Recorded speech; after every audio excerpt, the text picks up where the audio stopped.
Hello and welcome back to the channel. Some of you may be wondering why there have been no videos recently.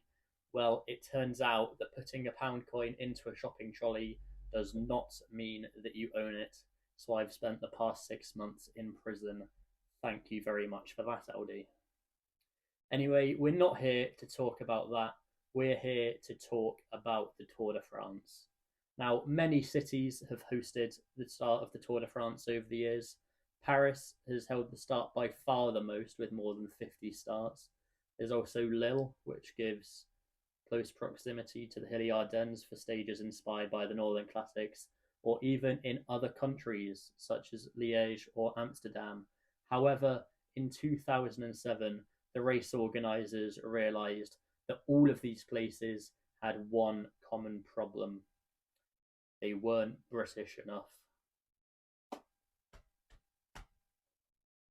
So, to rectify that problem, the race would begin in London, sparing the riders from having to enter France in the first two stages.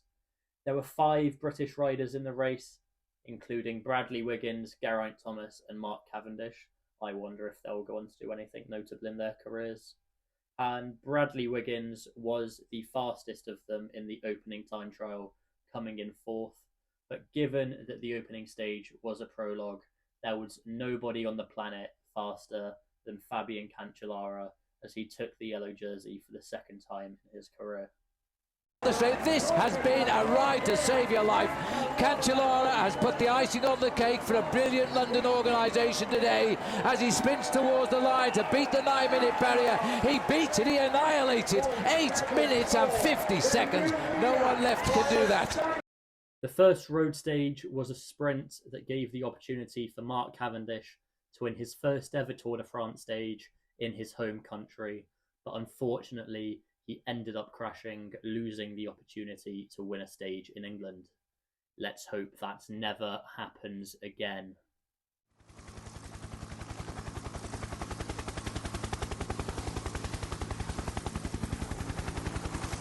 The winner of the previous year's green jersey, Robbie McEwen, also crashed, but made his way back to the front and was able to contest the final sprint, which he ended up winning because he's pretty bloody quick.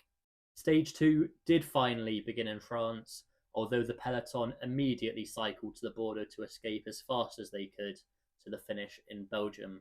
It was another sprint with another crash involving Mark Cavendish. The yellow jersey also crashed, but since it was in the last 3 kilometres, he did not lose any time. The sprint was dominated by Quick-Step, with Gert Steegmans leading out Tom Boonen, although in the actual sprint to the line, Boonen didn't quite have enough to get past his lead-out man, so Steegmans ended up winning. Stage 3 was the longest stage of the race and should have been another sprint, but there was a small uphill cobbled sector with 1 kilometre to go, and much like in the prologue, when the road is cobbled, there is no one on the planet better than Fabian Cancellara, who launched an attack in the yellow jersey and was able to hold off the sprinters. This is going to be a huge present. What a ride by Cancellara. He suddenly sensed he can win the stage from absolutely nowhere. They've wiped them out on the line of the stage of the Tour de France.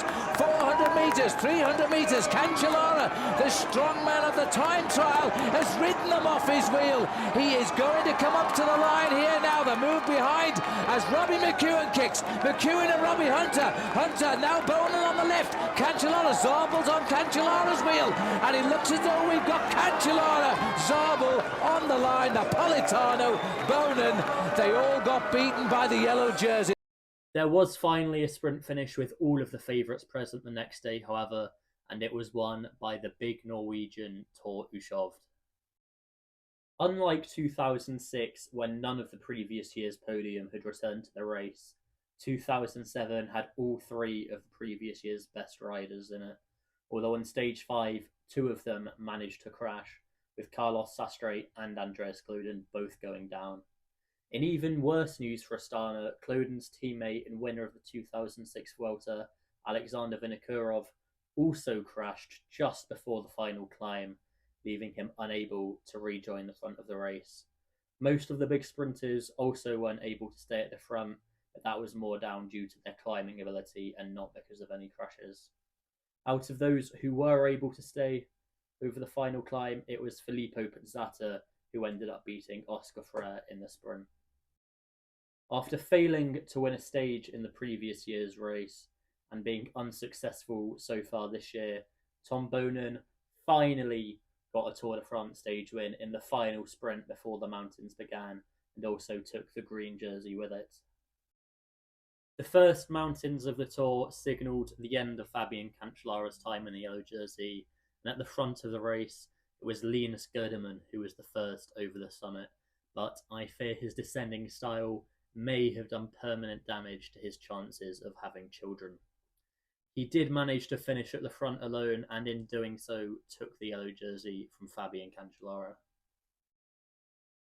Stage 8 was the first summit finish of the Tour, with a very high-level breakaway, including the two best Michaels in professional cycling, the previous year's King of the Mountains, Michael Rasmussen, and a three-time World Time Trial champion, Michael Rogers. With a 6-minute lead over the yellow jersey and being a strong climber and even stronger time trialist, Michael Rogers was looking like the favourite to potentially win the Tour de France, which would have made him the first Australian winner in Tour history. However, it was on this stage that God remembered that he hated Australians, and on the final descent of the day, Michael Rogers crashed into David Arroyo, breaking his collarbone and sending the Spaniard off a cliff. Oh, somebody's got off there. Michael Rogers has gone down. Rogers has gone down. Michael, don't leave me here. Michael! Australia's sprinter Robbie McEwen finished outside of the time limit and was disqualified, but worst of all was their compatriot Stuart O'Grady, who broke his collarbone, cracked 3 vertebrae, and broke 5 ribs, one of which punctured his lung. Michael Rasmussen ended up taking the stage win and the yellow jersey with it, finishing 3 minutes ahead of the favourites group, including Sastre and Cadel Evans. Alberto Contador had been in that group, but suffered a mechanical problem, although he didn't let that hold him back, attacking everyone else who was still with him and only ending up losing 20 seconds to the Evans group. However, the day's big losers both came from Astana, with form of welter winner and Kazakh national champion Alexander Vinokurov and the runner-up of the previous year's Tour, Andreas Kloden, both of whom had crashed a few days earlier and had various injuries. They were in the group with Contador after his mechanical issue, but after Contador attacked, Vinokurov couldn't keep up. It was at this point that Kloden learnt the downside of being a German rider on a team owned by the Kazakhstan government, as despite being higher in the overall standings and clearly in much better condition than Vinokurov, he was ordered to wait and help Vinokurov, causing them both to lose over a minute to Evans. So, going into the final rest day, Rasmussen was in the yellow jersey with a 40-second lead over Gerdemann and over 2.5 minutes to the favourites.